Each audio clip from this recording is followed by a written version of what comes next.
Nos meses de maio e junho, o Brasil e o mundo acompanharam o recrudescimento de confrontos raciais acentuados pelo assassinato do George Floyd nos Estados Unidos, pelo assassinato do João Pedro no Rio de Janeiro e também pela morte do garoto Miguel aqui no Recife. Mas o que se verifica é que não são casos isolados. O racismo está na estrutura da sociedade. Para discutir o racismo estrutural, conversamos no Opinião Pernambuco de hoje com Alex de Jesus, que é professor do Departamento de Antropologia e Museologia da Universidade Federal de Pernambuco, e Lívia Vaz, que é promotora de Justiça do Ministério Público da Bahia. Bom, vamos começar contigo, Alex, e aí tentando tornar mais claro o que é esse termo que passou a ser tão usado nos últimos dias. O que é o racismo estrutural? Então, boa tarde a todos, boa tarde, Valdir, boa tarde, Lívia, boa tarde, telespectadores do Opinião Pernambuco. Agradeço demais a oportunidade de estar com você de novo aqui, Valdir, e estar com a doutora Lívia Vaz, né? Eu tenho um profundo respeito. Veja, o racismo estrutural é uma das modalidades de manifestação do racismo e a mais importante, talvez, seja a expressão mais importante, né, nos últimos do racismo e que talvez fique melhor compreendida se a gente estabelecer uma relação de comparação entre ela e outras formas de racismo, como faz o professor Silvio Almeida, né, no seu livro que é Racismo Estrutural, né? Ele caracteriza o racismo, né, em três tipos, né, de manifestações. Uma que seria a subjetiva ou individual, que seria essa experiência de indivíduo para indivíduo, né, e que geralmente é tratado de forma moralista e com o rigor da lei, né? Passa as instituições, todas as instituições sociais, não é? E que faz com que a questão do racismo seja mais do que uma experiência intersubjetiva. E o racismo estrutural, que é quando ele informa não apenas a experiência subjetiva, institucional, mas significa que ele é o modo mesmo de estrutura, ele está assentado sobre a estrutura da sociedade, né? E eu diria que o racismo estrutural é um sintoma da ferida colonial, da persistência da ferida colonial entre nós. Então, significa que determinados tipos, como o negro e o branco, determinadas relações, como as étnico-raciais, determinados dispositivos, como o dispositivo da dívida colonial, são elementos, sujeitos complexos que têm a sua emergência na experiência colonial ou foram sofisticados por essa experiência e que, com o desaparecimento formal da experiência colonial, do escravismo aqui no Brasil, esses sujeitos, essas relações, esses complexos, eles não desaparecem e são assentados na nossa experiência. Então, o racismo estrutural faz com que o racismo seja a coisa mais grave que a gente possa enfrentar e, ao mesmo tempo, a mais difícil de enfrentar, na medida em que, como é estrutural, ela está difundida em toda a sociedade, e como a sociedade não tem sensibilidade para questões raciais, ela também não costuma forjar lentes que permitam a gente enxergar essa estruturação do racismo na nossa atualidade. Lívia, pegando um pouco essa compreensão do professor Alex sobre o racismo estrutural, talvez fosse importante a gente dizer que não se trata de um ato isolado, não é apenas uma atitude racista, uma atitude pontual que vai caracterizar o racismo estrutural. Então, assim, é um processo, ele faz parte de um processo histórico. E aqui no Brasil, talvez fosse interessante a gente remontar um pouco ao passado, né, onde nós tivemos um período escravagista muito acentuado. Então, assim, fica com você a palavra, inclusive, para complementar essa fala do professor Alex. Perfeito. Quando o professor Alex fala que esse racismo estrutural ele não se resume a relações interindividuais, né? Não é aquela prática a miúdo do racismo. Esse racismo ele é difuso. Ele perpassa todas as relações, desde relações sociais, econômicas, políticas, afetivas. Então, ele está realmente presente em todas as relações. Agora, ele tem uma origem colonial, uma origem ligada ao nosso passado escravocrata, sim. Mas não só isso, mas aos processos que se deram no Brasil entrelaçados no pós-abolição. Então, não é só porque nós tivemos quase 400 anos de escravização de pessoas negras no nosso país e fomos o último país do Ocidente, o Brasil é o último país do Ocidente a abolir a escravidão, mas não é só por isso, é o processo. Uma lei, a Lei Áurea, de 13 de maio de 1888, que tem 2 artigos apenas. O primeiro declara extinta a escravidão, abole a escravidão, e o segundo, ele vai revogar as disposições em contrário, o que quer dizer que não houve nenhum dispositivo voltado para determinar o destino dessas pessoas recém-libertas. E como se não bastasse a omissão da Lei Áurea, a gente teve aí, como eu disse, outros processos sistemáticos entrelaçados. Por exemplo, nós tivemos um processo de embranquecimento ou branqueamento da população, baseado aí no racismo científico e eugenista. Então, se pregava a necessidade de embranquecer, de purificar a população brasileira. Aliado a isso, a gente teve aí um processo de imigração subvencionada de imigrantes europeus. Então, esses imigrantes tinham entrada facilitada no país, acesso facilitado à moradia, a postos de trabalho e à terra, o que foi impedido, né? As pessoas negras recém-libertas foram impedidas de ter acesso à terra pela Lei de Terras no Brasil. E, com isso, nesse momento histórico do país, a gente cria um obstáculo muito severo à consolidação e ao desenvolvimento de uma possível classe média negra. Então, esses processos se entrelaçam e se somam ainda ao processo de criminalização do povo negro. Só para dar um exemplo aqui, 2 anos após a Lei Áurea, 1890, a gente tem um Código Criminal que dedica um capítulo inteiro para criminalizar a vadiagem. Esse contexto que eu mencionei aqui, por óbvio, que a vadiagem era algo aplicado, imposto às pessoas negras recém-libertas, né? Nesse contexto histórico. E a capoeiragem é uma prática de vida de África. Então, é isso que faz com que, 132 anos após a declaração da abolição da escravatura, o fator raça siga sendo o fator determinante de todas as desigualdades no nosso país. Se você for para a mortalidade infantil, são crianças negras. Se você for para a mortalidade materna, são mulheres negras. Homicídios, intervenção policial letal, são homens negros. Se você for para a expectativa de vida, em todos os estados da Federação Brasileira, pessoas negras vivem menos do que pessoas brancas. Então, de fato, isso estrutura todas as nossas relações de poder. Havia uma percepção por parte dos colonizadores de que a raça negra seria uma escória e que não mereceria estar em posição de igualdade com as demais raças, né? Como a raça branca. E aí a gente tem a Constituição de 1824, Alex, que determina que a escola é um direito de todos os cidadãos, mas exclui os negros. Ou seja, já é a tentativa de formar uma sociedade excluindo aquilo que se considera uma escória, que considera aquilo não necessário, né? Ou seja, são várias situações que vão sendo pontuadas ao longo dessa história que vêm aprofundar esse racismo estrutural. Poderia falar um pouco sobre isso? Então, você falou a de 1824, mas a Constituição forjada na década de 30, ela segue também fazendo outros tipos de discriminação e somente na última Constituição que nós tivemos, né, um avanço em relação a isso. O importante de você ter colocado a Constituição de 84 é para que fique bem claro na cabeça do nosso telespectador que essa questão racial ela não está desvinculada de uma experiência política, de um projeto político, né? Quando a doutora Lívia Vaz fala não só sobre o embranquecimento e sobre as ondas de imigração e como eles vieram, isso fica muito claro, talvez seja um dos momentos mais claros que essa experiência ela se inscreve politicamente, né? Isso tanto em 1824, quando nós temos um período escravista ainda, mas a gente não teria condições nem o direito de desvincular a questão da racialidade no Brasil da história política recente. E aí, nesse aspecto, o governo Bolsonaro ele é cheio de exemplos, né, dessa impossibilidade.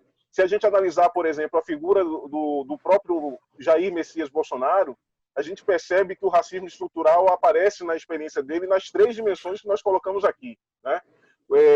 Aparece de forma intersubjetiva e ainda como deputado fala da forma que falou sobre os quilombolas não valerem nada, né? Nenhum arroba.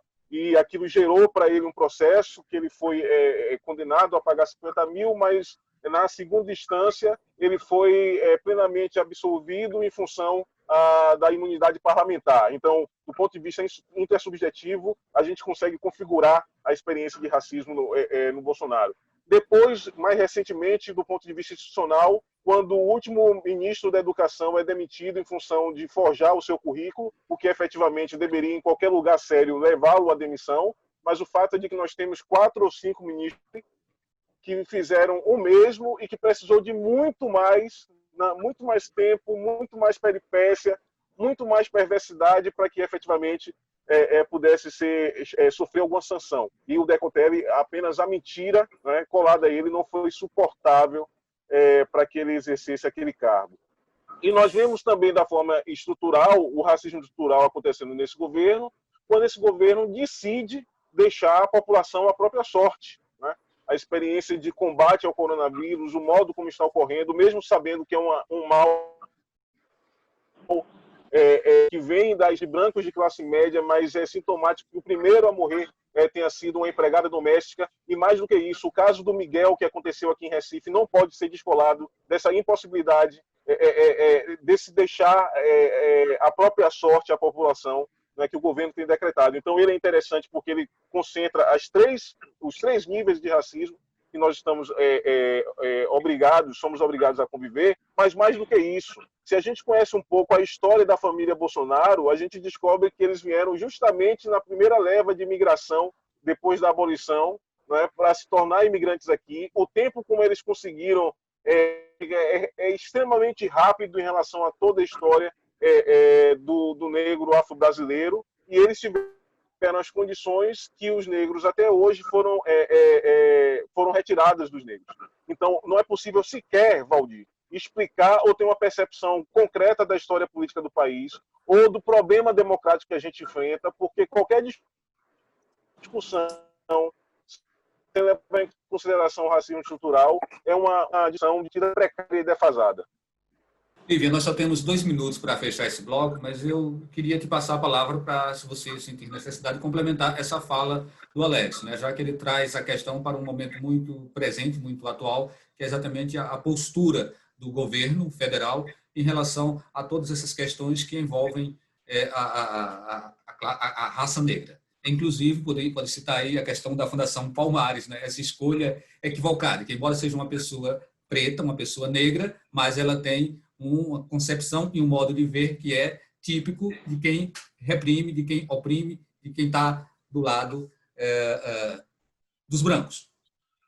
O que nós percebemos no atual contexto político aqui no Brasil é a intensificação das várias formas, dos vários mecanismos de necropolítica, né? Que é uma concepção trazida aí por Achille Mbembe, mas que eu diria que ultrapassa a morte física, né? A necropolítica é a forma como o Estado se organiza para produzir a morte.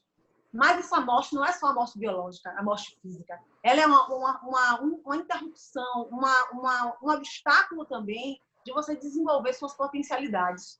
E aí você vai para as várias esferas da vida, né, das pessoas negras, a falta de acesso, ao acesso desigual à educação. Nós fomos um país que tivemos proibição por décadas de pessoas negras frequentarem as escolas, né? E aí um atual contexto agora que quer minar a política de cotas raciais, acesso desigual a políticas de saúde. Quando se fala que deixa-se a população à própria sorte, como o professor Alexandre disse, nós sabemos quem irá morrer, quais são os corpos descartáveis nesse processo, né? Não é coincidência que a letalidade do novo coronavírus atinja de maneira mais intensa a população negra brasileira, assim como atinge também de maneira mais intensa a população negra dos Estados Unidos. A gente está falando, mais uma vez, de racismo estrutural, né? Então, essa necropolítica ela vem se intensificando de diversas maneiras, assim, no viés político-econômico, né, no viés do sucateamento dos direitos sociais, porque são esses direitos sociais, quando nós falamos em processo de distribuição, em justiça igualitária, são os direitos sociais que garantem isso. E o neoliberalismo vem justamente minar, né, sucatear esses direitos sociais, que para o povo negro nesse país nunca foram uma benesse. Sempre foram resultado de uma conquista do movimento negro, desde que o primeiro negro pisou nesse país, que a gente tem resistência. Então, eu digo que Nesse momento de pandemia, nós estamos vivendo estado de exceção da exceção. Porque em estado de exceção, nós sempre vivemos nesse país racista. Sempre vivemos. Ok, e aqui a gente faz o primeiro intervalo e a gente volta daqui a pouquinho falando sobre racismo estrutural.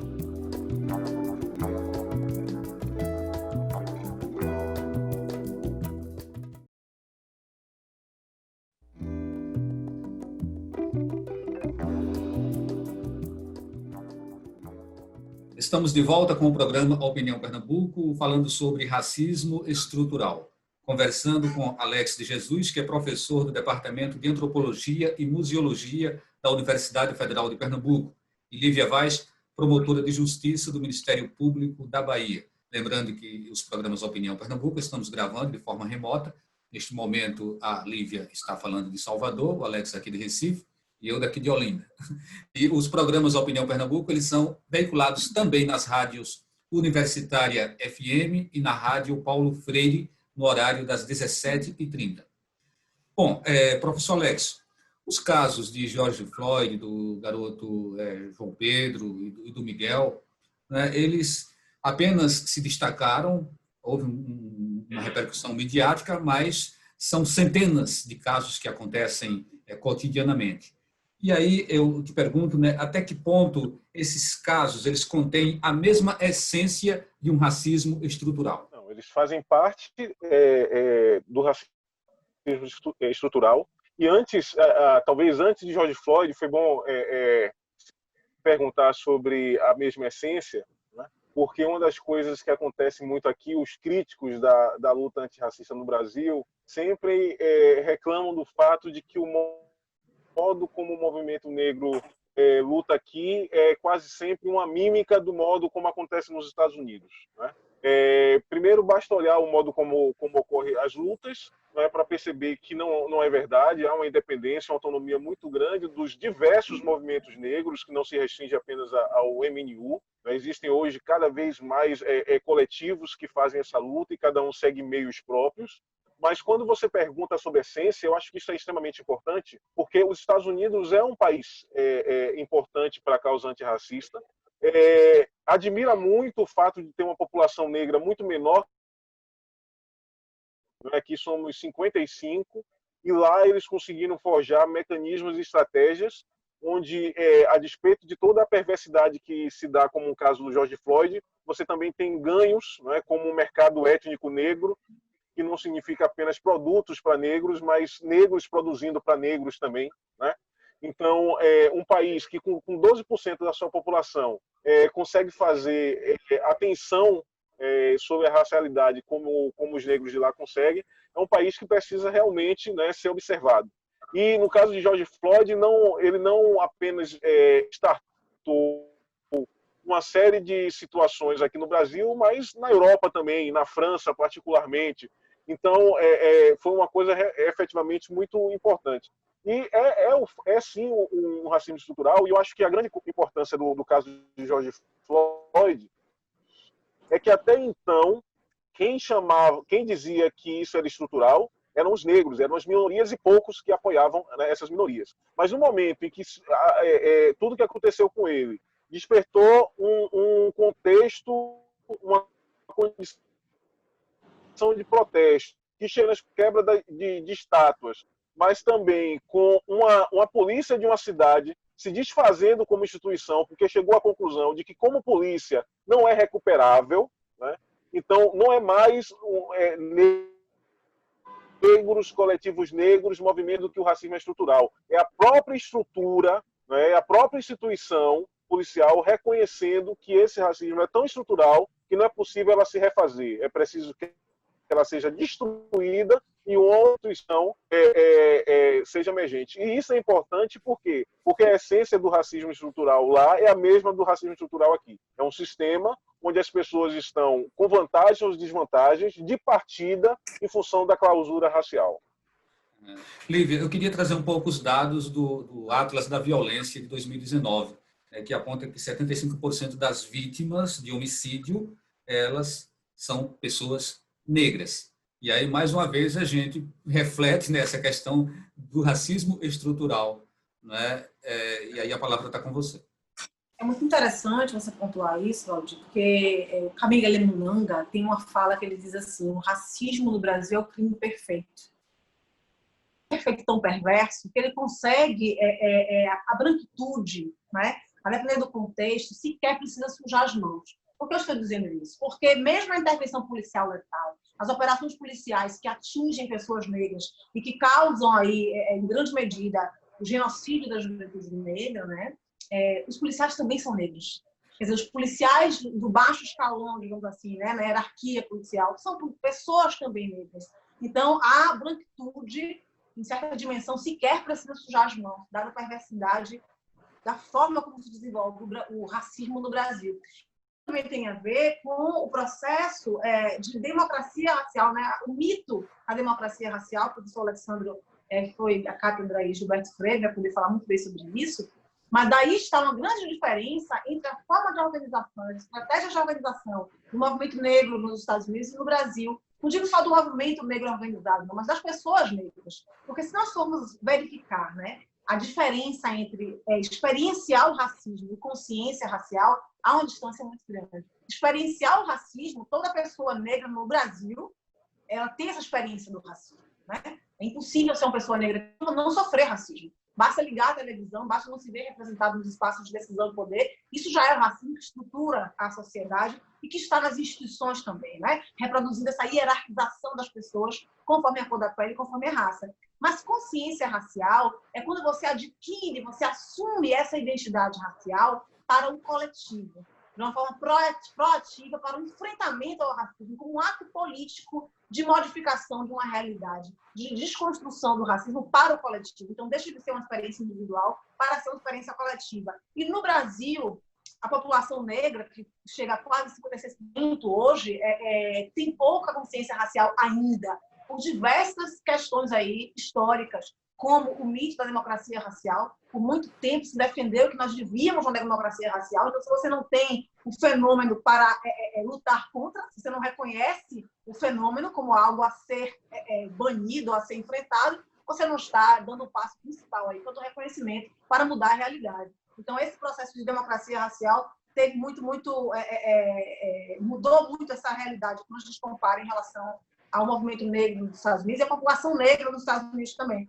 Então, esse antirracismo que hoje tem se falado muito nas redes sociais, né? Eu acho importante a gente falar isso, porque aqui no Brasil, a cada 23 minutos, morre um jovem negro. Precisou o George Floyd morrer nos Estados Unidos para gerar essa comoção internacional também no Brasil. Não que o movimento negro no Brasil não esteja organizado, mas gerou uma comoção da branquitude, inclusive. Pessoas brancas têm se questionado, né, e têm se colocado, supostamente se colocado, na luta antirracista no Brasil. E aí surge o questionamento: o que é ser antirracista? Não é uma pessoa branca para ser antirracista? A primeira coisa que eu diria é reconhecer a existência do racismo.